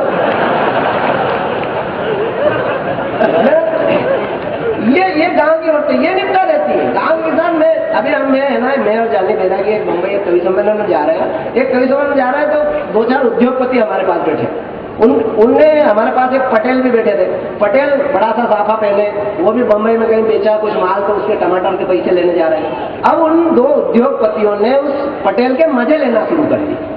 वो कह रहे कि एक उद्योगपति बोला है और मैंने तो सब बढ़िया बंगला बनाया, उसमें इतनी बढ़िया लेटरिन बाथरूम बनाई, उस लेटरिन बनाने में मैंने 25 लाख रुपए लगाए।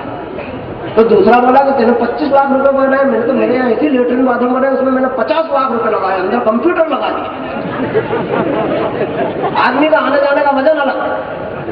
तो वो ये देखे तो वो उसे पटेल से बोले अच्छा पटेल तुमने कितने लाख रुपए लगाए तुम्हारी लेटरिन बाथरूम बनाने में?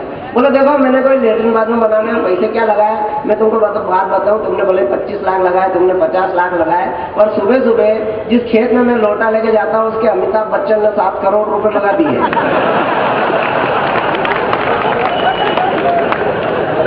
ऐसे करोड़ों के लेटरिन बाथरूम तो हम तो रोज बदलते हैं। तो मैं कह रहा ये वो मालवा है साहब, ये कुछ भी करने का मैंने कहा ना, हमारी साहब ने हमको बहुत सिखाया। फेसबुक क्या सब अभी आपके सामने बहुत सारी बात करी। जब मैं कविता सुनाता हूँ, माता मेरी बेटी वहां तक पहुंचाता हूँ, वीर रस के बहुत बड़े हस्ताक्षर पूरे भारत भर, पूरे विश्व भर में हमारा भारत का नाम लेकर चलते हैं। हरिओम जी पवार, जगदीश भाई सोलंकी, बहुत मूर्धन्यमान आज का बहुत बड़ा मंच है। हमारे वीर रस के कवि और बहुत सारे मित्र को जो कहा करते हैं कि युद्ध होना चाहिए, पाकिस्तान से युद्ध होना चाहिए। अपने जैसा कवि जो हास्य रस का कवि है वो कहेगा मेरे जैसा कवि तो कह भी नहीं सकता युद्ध होना चाहिए, अपना चेची भी गवा नहीं देता है। तो एक हास्य रस का कवि इस पाकिस्तान को लेके क्या कह सकता है? मैं 4 लाइन में साबित करता हूँ। पंक्तियां खाली सुनना है तो काम नहीं चलेगा। जिसको पंक्ति समझ में आ जाए ताली सब बजाना, जो ताली बजाए चाहे मेरी भी रख देना। जो ताली बजाए वो MA पास और 6ठी फेल। जल्दी अम्मा आ जाओ।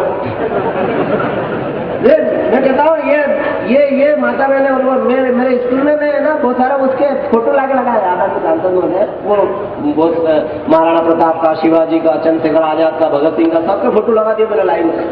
अब मैंने कहा बच्चों से पूछे यार फोटो को लगा तो दिया, इनसे पूछना है। मैंने महाराणा प्रताप के सामने फोटो के सामने एक छोरे खड़ा किया। मैंने कहा बता ये किसका फोटो है?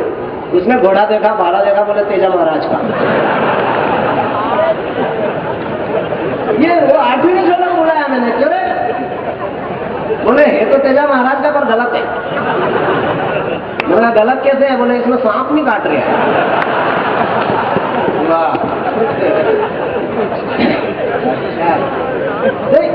ये मैटर मिलते हैं गांव से। मैं वो पाकिस्तान में बात कर रहा था। एक वीर रस, हास्य रस का कवि वीर रस से कैसे निपट सकता है? अपने तो वो जोर से बोलने का काम होता नहीं है भाई। ऐसा है कि मैं तो पाकिस्तान के लिए कह सकता हूँ कि जो बूढ़ देने से मर सकता है उसको जहर देने की क्या जरूरत? वो तो यही मर जाएगा। पंक्तियां पढ़ता हूँ 4 लाइन, पंक्तियां समझ में आए तो ताली सबको बजाना। जो ताली बजाए वो MA पास, जो नहीं बजाए वो 6ठी फेल है। अपना मूल्यांकन खुद करें कि रिश्ते में तो पाकिस्तान हम तुम्हारे बाप हैं। एक बात बिल्कुल साफ है, रिश्ते में तो पाकिस्तान हम तुम्हारे बाप हैं। दिल फोकट तोड़ता है कश्मीर के गमले, जब देखो आतंकवादी हमले। कभी हमारे सर पर बैठ जाता है, कभी रूठ जाता है, कभी ऐठ जाता है। अरे अपने थके हारे बाप से थोड़ा रेस्ट करा ले, तू हमारी औलाद है बेटे, चाहे तो DNA टेस्ट करा ले। क्या जरूरत है हिंदी की? पापी हमने कितनी शांति वार्ताएं कर ली उनसे बैठ कर। पापी पापात्मा पाखंडी परेशान पाकिस्तान, हमने तुझे कितनी बार भारत बुलाया, कोको कोला पिलाया, खिलाया, पापड़ लिज्जत और बहुत सारी बख्शी इज्जत, पर हम जरा भूल गए कि विधवा के हाथों में मेहंदी नहीं रचती है और कुत्ते को घी और चोर को इज्जत नहीं बचती है। पापी पापात्मा पाखंडी परेशान पाकिस्तान, हमने तुझे कितनी बार भारत बुलाया, कोको कोला पिलाया, खिलाया, पापड़ लिज्जत और बहुत सारी बख्शी इज्जत, पर हम जरा भूल गए कि विधवा के हाथों में मेहंदी नहीं रचती है और कुत्ते को घी और चोर को इज्जत नहीं बचती है। पाकिस्तान बुराई बुराई खेलता है, मुश्किलें झेलता है, पीठ पीछे मारता है, जब देखो हारता है। पाकिस्तान बुराई बुराई खेलता है, मुश्किलें झेलता है, पीठ पीछे मारता है, जब देखो हारता है। अरे हमसे होड़ लेता है और खुद का माथा फोड़ लेता है। यार तुझसे सांप तो मरता ही नहीं है और तू लकड़ी तोड़ लेता है। उससे सांप तो मरता ही नहीं है और तू लकड़ी तोड़ लेता है। माना कश्मीर बहुत हरा भरा, पर तेरी औकात देख जरा। माना कश्मीर बहुत हरा भरा, पर पाकिस्तान तेरी औकात देख जरा। भीख मंगे मांग कर पेट भरता है और घुसपैठ करता है। भीख मंगे मांग कर पेट भरता है और घुसपैठ करता है। भारत से निकला और भारत में भराता है, अपने बाप को डराता है। साले क्यों ऊंट पर बैठकर बकरी चराता है? भारत से निकला और भारत में बनाता है, अपने बाप को डराता है। बेटे क्यों ऊपर बैठकर बकरी चराता है? हम तुझे बुलाए, बिठाए, खिलाए, पिलाए, पर तेरे को समझ में नहीं आता है। गाजर उल्टी तरफ से खाता है। जिसको उल्टा चलने की आदत पड़ गई उसका। और अंतिम पंक्ति इस कविता की सोचता हूँ कि हमने तुझे लाड़ दिया, प्यार दिया, दया दी, दुलार दिया, कश्मीर देखने को दिया तो कश्मीर की हरियाली चूस गया। पाकिस्तान हमने तुझे लाड़ दिया, प्यार दिया, दया दी, दुलार दिया, अरे कश्मीर देखने को दिया तो कश्मीर की हरियाली चूस गया। भीख मंगे को भाई साहब बोला तो बेडरूम में घुस गया। अच्छा पाकिस्तान से युद्ध हुआ भी तो हमको डरने चमकने की कोई जरूरत नहीं है। पाकिस्तान से युद्ध हुआ तो अपने बचाव में बहुत सारे देश आके अपने आगे खड़े हो जाएंगे और पाकिस्तान से कहेंगे ये भाई भारत को कुछ नहीं कहना, इसको हमने बहुत सारा उधार दे रखा है। तो अपना काम तो दूसरे ही देश कर देंगे, आपको टेंशन लेने की जरूरत नहीं है। एक 4 लाइन के मेरे को किसी ने कहा कि ये 4 लाइन जरूर पढ़ देना, तो मैं वो 4 लाइन पढ़ देता हूँ। मेरा मन तो बहुत अंदर से, चूंकि मैंने मालवी में कविता पढ़ना छोड़ दिया, लेकिन फिर भी अब उस मित्र ने मेरे से कहा तो मैं 4-6 लाइन आपको उसकी पहुंचाता हूँ, उसके बाद मैं अपना स्थान ग्रहण कर लूंगा। ये जब मालवी अपना तो मालवा है और ये अपनी धरती की बात अपनी आवाज में आप तक पहुंचा रहा हूँ, आपकी बात। बैठ जाओ काका जी। कि जब माथा बरोबर बड़ी बड़ी मक्की होगी तो वही खेत आड़ी आ जाओ पड़ोसन कहेगी। जब माथा बरोबर बड़ी बड़ी मक्की होगी तो वही खेत आड़ी आ जाओ पड़ोसन कहेगी। मैं आओ देखे ताओ बढ़ाऊं कूदियो चढ़ाओ, खेत आड़ी दौड़ गई थी, मन की मुराद पूरी होगी। नैन से नैन लड़ाया, गोफन से बाटा घुमाया, एक बाटो फेंक्यो कागला पे और फिर 2 जना डागला। एक बाटो फेंक्यो कागला पे फिर 2 जना डागला पे, बोले वाली विदाना में यानी सुनसाना में थारो हाथ मारा हाथ में ले लूं, थारे कान में एक मीठी सी बात कह दूं तो तुम्हारा कहीं कर लेगा। बोले कहीं करूंगा, खाली मीठी सी बात कहीं करूंगा, पूरा क्रम फूट गया। कैसे चोर मारा पाछे लागो, आखो ट्रैक्टर चोर आप मोखो तो खाली हारन लाइन भागो।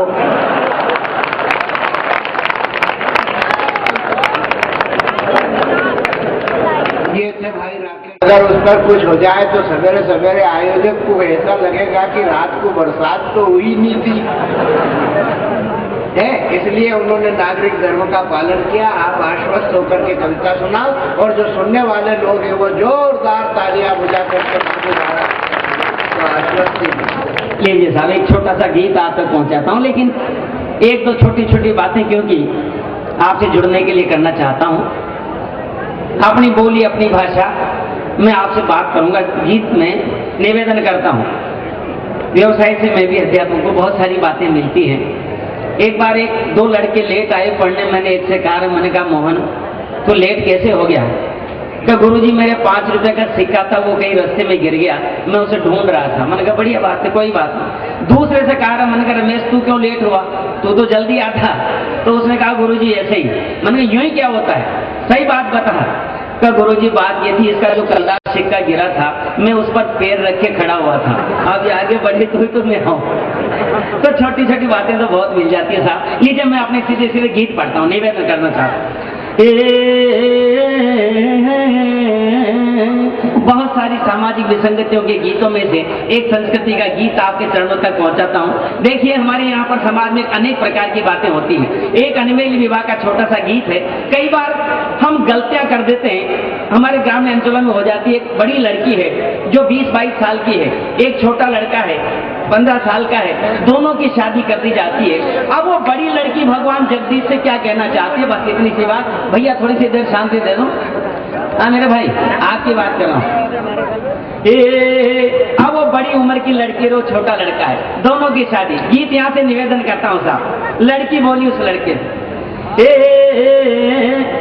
साजन मिल गया जी, यो बालों मिल गया जी, 15 हमारी उम्र पूरी गे, साजन लागे रे 15 हमारी उम्र पूरी गे, उम्र पूरी 20 भरोसो थारो रे जगदीश बोलूं लागे रे, लागे 15 हमारे उम्र पूरी गे, साजन लागे बाबुल देगी खेती बाड़ी उम्र देगी थोड़े, बाबुल देगी खेती बाड़ी उम्र देगी थोड़े, और बरसा पाँच भी ढूंढी, बरसा पाँच भी ढूंढी ऊँट बेल की जोड़े, बरसा पाँच भी ढूंढी रे ऊँट बेल री जोड़े, और ऊँच पूरो थान। कपड़े के व्यापारियों तो बात तक पहुंचना साहब। वो लड़की क्या कहती है, कम मुझो पूरो थान, अरे मुझो पूरो थान, बलम तो लागे जगत पे लागे रे, वालम लागे रे 15 गुर मारी उम्र बोरे वे, साजन लागे रे घर में सुख देखियो सारो। सब देखा मेरे पिता ने, मुझे चाहिए वो नहीं देखा। ये पीड़ा देखो आप, का घर में सुख देखो सारो जी, मन की पीर न जाने, का समुद्र बीच आज मीन क्यों प्यासी बिन पानी, ये समुद्र बीच आज मीन क्यों प्यासी बिन पानी, यूं बाल मटा पर झूलाग, यो साजन टापर झूलाग, मर उठो कौड़ जेठी सवालम लागे रे, सवालम लागे रे, बंदरा कर मारे उमर पोरे वे, साजन मिल गया रे, बंदरा को मारे उमर पोरे वे से, संग सहेलियां बोली, लड़की की सहेलियां शिकायत करती है, ये क्या हुआ तेरे साथ, निवेदन करता हूँ, का संग सहेलियां बोली रे गीता, भाग फूट गया थारा, ये संग सहेलियां बोली रे गीता, भाग फूट गया थारा, ये गोरवाड़ा अंधा हो गया रे, कापुर कुर्दियो वाला, ये गरियाला अंधा हो गया रे, कांवर गिर गया, ये जो बनरी चुंगी मांगू, मुझो बनरी चुंगी मांगू, यो उल्टी मांग फीस वालम लागे रे, वालम लागे रे, बंदरा कर मारे उमर बेवरी वे, साजन मिल गया रे, उमर पूरी बीच भरोसो थारो रे, जगदीश वालम लागे रे, साजन लागे रे। करना क्या चाहिए, बढ़िया पंक्ति आप तक पहुंचाता हूँ साहब, बेटी हमारी है इसलिए कहना चाहता हूँ, का कटे उमरिया सुख में, अरे कटे उमरिया सुख में जोड़ी मिलती मिलती है रो, पर कान गुआड़ा रे साथे से बेटी ने मत घेरो, कान गुआड़ा रे संग में से बेटी ने मत घेरो, एक गण मिल जावे तो भी, हर गण मिल जावे तो भी, ते तो गुण देखो 36 वालम लागे रे, वालम लागे रे, बंदरा कर मारे उमर पूरी बीच, उमर पूरी 20 बरसों थारो रे, जगदीश वालों।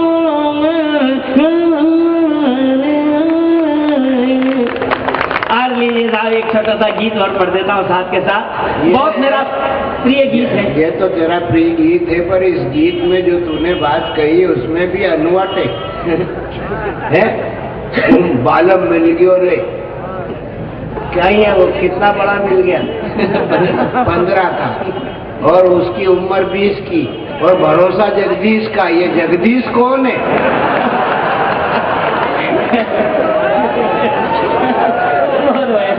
ये जगदीश वो कोटे वाला तो नहीं है सोलंकी, ये तो जबरदस्ती आरोप लगा रहा है यहाँ आकर के जयपालपुर में कि भरोसा थारो रे जगदीश है, जगदीश का चरित्र क्यों बिगाड़ रहा है?